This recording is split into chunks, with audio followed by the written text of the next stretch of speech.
You've saved for decades, and maybe now you're second guessing every decision.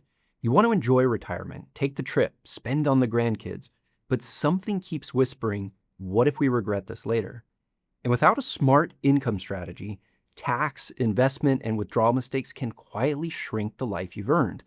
In this video, I'm going to share the simple, proven plan I use with retirees to spend with confidence, no guilt, no second guessing, so you can finally live this chapter fully and without fear. Patrick and Marie are retiring in 5 months. They've worked hard throughout their careers. Patrick is earning $170,000 a year, Marie $110,000, and they've been diligent about saving. They've built up over $2 million in 401ks, which are pre-tax accounts, and those will be subject to required minimum distributions at age 75. They also have $800,000 in a taxable account with about half of that as appreciation, meaning capital gains will need to be considered. And they've saved $200,000 in Roth IRAs, which will come out completely tax-free if and when income is needed. They've maintained healthy liquidity with bank savings and a home in Orange County, California, valued at $1.3 million. They owe about $120,000 on their mortgage fixed at just 2.9%, scheduled through the end of 2030. And with a rate that low, they're in no rush to pay it off early. So from the outside, it looks like a solid financial picture. But the key is figuring out how to turn those numbers into reliable income to meet their core needs, plus address their retirement priorities. Now, we built their spending plan around the retirement smile.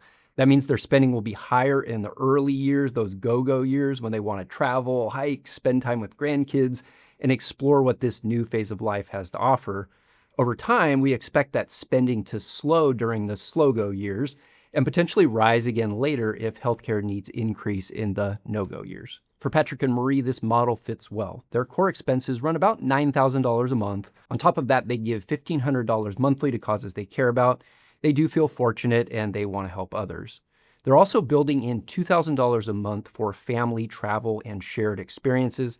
This is something they're especially excited about as they enter retirement. They want to create memories, invest in relationships, and use this new chapter not only to enjoy life, but to include their family in that journey. When it comes to structuring retirement income, here's what most people miss. Now, you might have heard of the 4% rule, a guideline for how much you can withdraw from your portfolio without running out.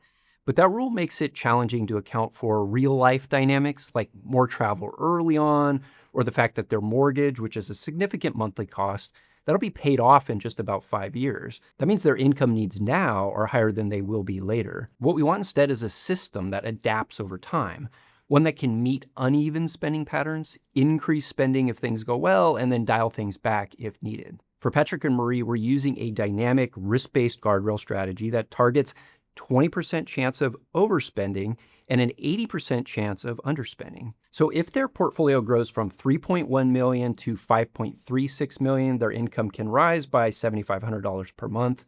If it falls to 1.77 million, they'll need to reduce spending by $500 a month. Now, some people wonder why the guardrails can be far apart. Now, cost of living adjustments can happen independent of the guardrails, but these are meant to allow for some fluctuation and then bring it back to reasonable probabilities.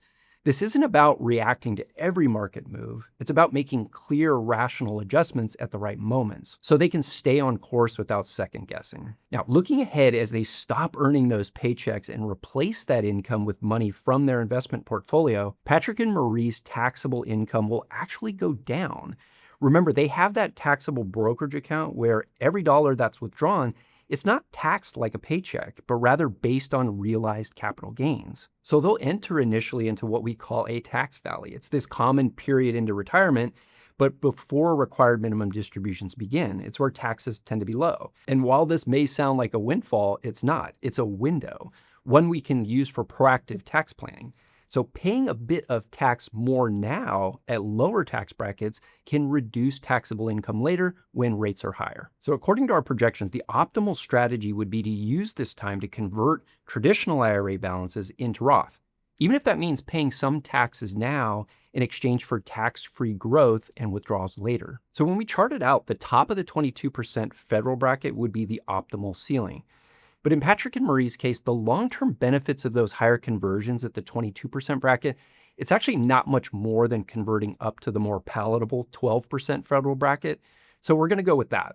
California will add up to 9% in state taxes, so when combined, we're looking at a total marginal rate of about 21%. And while not fun, it is manageable, especially when able to avert much higher tax rates later on when those RMDs kick in on those pre-tax IRAs. And by staying under key Medicare income thresholds, we can avoid triggering IRMA Medicare surcharges. And we will take it year by year. While the strategy has direction, we have the flexibility to adjust based on market returns, tax law changes, or life circumstances. That kind of adaptability is crucial. Now, if Patrick and Marie both live long lives, the math points to them both deferring Social Security to age 70. That would maximize their benefits and provide higher guaranteed income for life. But there are trade-offs. We don't know how long either of them will live, and deferring benefits puts more pressure on the portfolio in the early years. That's why we're balancing both. They've tentatively decided that Patrick will wait until age 70 and Marie will claim at 67. This gives them a strong survivor benefit if Patrick were to pass first, while also providing some near-term income from Marie's benefit to relieve early portfolio withdrawals. And importantly, this approach supports our Roth conversion strategy by keeping taxable income low enough to convert efficiently before benefits begin. Because they don't have long-term healthcare insurance, we've also factored in a reserve. We've earmarked $400,000 for potential long-term healthcare needs later in life. That money isn't sitting in a separate account. It's embedded into the spending plan calculations so they don't overspend early and shortchange their later years. Okay, so now we know how much they can spend, but how do they invest in a way that supports that income reliably, especially if the market drops significantly? You've probably heard of sequence of returns risk, the danger of retiring just before a major market downturn. Imagine someone retiring in 2007 only to see their portfolio cut in half during the great financial crisis. That kind of timing can devastate a retirement plan.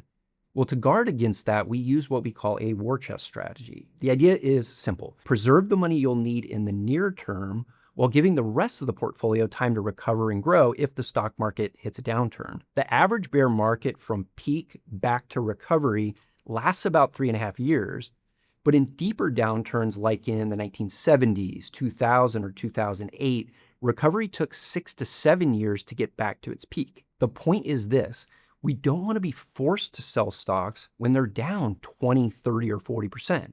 Instead, we set aside stable assets like cash and short to intermediate term bonds, enough to cover several years of income, and let the growth portion of the investment portfolio ride out the downturn until recovery. For some, that war chest might mean 3 years in stable assets. For others, particularly if you're more conservative, it might be closer to 10 years. Most people land somewhere in the 5 to 7 year range. For Patrick and Marie, we've carved out 6 years of income. Remember, in those early years, they're going to be more dependent on their portfolio for income. So that's about $180,000 per year, totaling 36% of their portfolio. So we can round that to a total allocation of 65% stocks or growth assets and 35% in cash and high quality bonds. Each account's mix varies slightly. And if you're doing the math, yes, that's about a 6% annual withdrawal. Remember, a couple things. One is that is why we use guardrails that can tell us when to tighten the belt.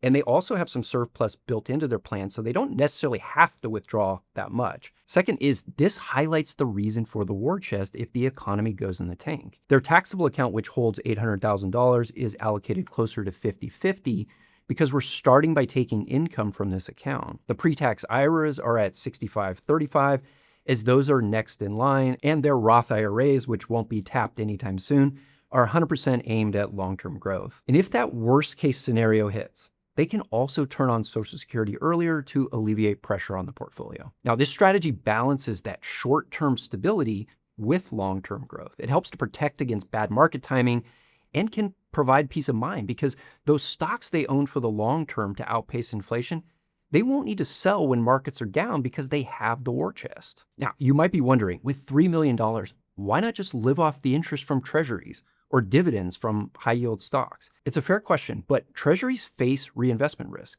Today's yields may look appealing, but if rates fall, that income disappears.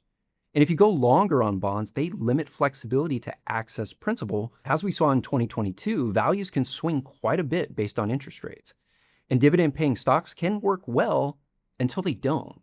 I saw this in 2008 when many high dividend companies slashed payouts. They left retirees without the income they were counting on. That's why we take a more total return approach. Dividends and treasury interest, they do play a role, but we don't want to depend on them alone. This way we can target income growth and flexibility.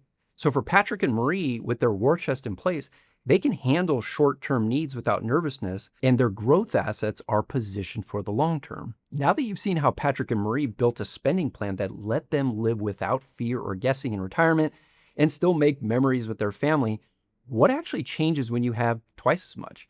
And is it as freeing as you'd think? Watch as Alex breaks down 2.5 million versus 5 million retirements to reveal how wealth impacts freedom, taxes, and fulfillment, and why more money doesn't always mean more confidence. And if you would like to talk to me and my team about your retirement plan, you can simply click on the link in the description to schedule a brief call. Thanks for watching.